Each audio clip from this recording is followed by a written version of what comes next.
called lead time. I'd rather have lead time than are you ready? Yeah. Hi guys, my name is Summer King, and today I'm going to be telling you guys about the RMS Titanic. So this was one of the most tragic events in all of history. It's the unsinkable Titanic. So how many of you know what that was? Obviously most of you probably do, but for those of you that don't, it was this really big ship that left from England and was going to New York. But before they could get to New York, it sank in the middle of the ocean. And it had a lot of passengers on it, but more than half of them died because of the sinking. I'm not really sure what it is about the Titanic, but I've always had an obsession with it ever since I was a little girl. So hopefully with this speech, I'll be able to inform you about the Titanic by giving you basic facts, the journey that it took, some flaws that it had, how it sank, and then how some of the people were rescued. So some of the basic facts are that it was 883 feet long, 93 feet wide, and 60 feet deep. This is the largest moving object ever built that could actually go on water.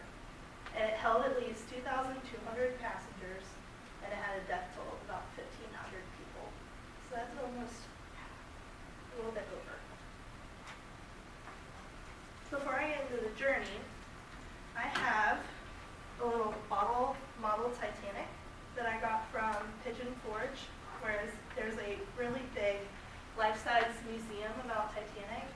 And when you go through, you get like this little card and it tells you all about Titanic, and you actually live the life of a passenger, and when you get to the end, you figure out if you lived or if you died on Titanic. So it's kind of cool.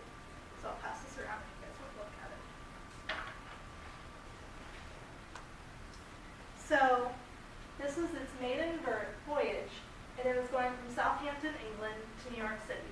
And about 500 miles from New York City, it struck an iceberg on April 14, 1912 at 11:40 p.m. And it sank about 2.5 hours later. There were a lot of flaws to the Titanic. One of those would be that the wrought iron rivets on the boat were poor quality. So then when it hit the iceberg, they actually shattered. So then the water was able to go in a lot quicker.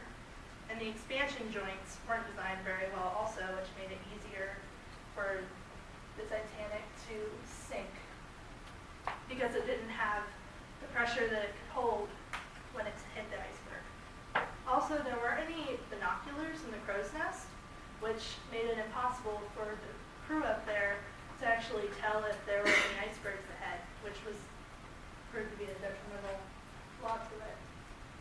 Also, the captain made the ship go faster than it should have been, even in those icy waters, because he wanted to make a record time with getting back to the destination. However, that didn't really work out. And also, there was only enough lifeboats for about half of the passengers and crew. And when they did release the lifeboats, they filled them less than full, which means that they caused a lot of people's deaths by doing that. Now, the sinking. The ship ran into an iceberg and it sank. So they noticed the iceberg, but when they had noticed it, it was too late. And so they tried to turn away, but if they would have actually hit the berg like head on, they might have actually survived and they might not have sank. But when they went towards the bow, it scraped up the side of the hull of the ship. So it started to sink, beginning with the bow of the front of the ship.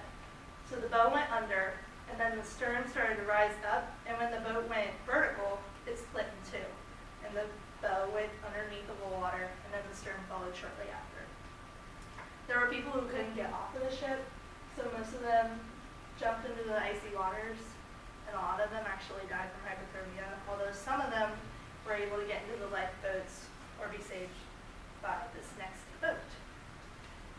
So the Carpathia was the ship that rescued Titanic passengers, but there was a ship called the Californian that was a lot closer that saw the distress signals from Titanic, but they didn't realize that they were distress signals, so they didn't go help at all, and they just went back to sleep. So Carpathia was leaving New York for a Mediterranean sea cruise. had to travel 60 miles just to rescue the passengers of the Titanic. And they went a lot faster than they were designed for. They arrived at about 4 a.m. on April 15th, and they only rescued about 705 passengers at 9 a.m. The Carpathian passengers and crews, they assisted with the rescue, and they were deemed heroes because of that. So, in conclusion, hopefully you guys now know a lot more about the Titanic and all the facts, the journey, the flaws, how it sank, and the rescue. There's multiple events over the course of time. However, I believe that the sinking of the Titanic was one of the most historical and tragic events of all. It's hard to believe that after 100 years, we still frequently talk about the Titanic. Thank you. I think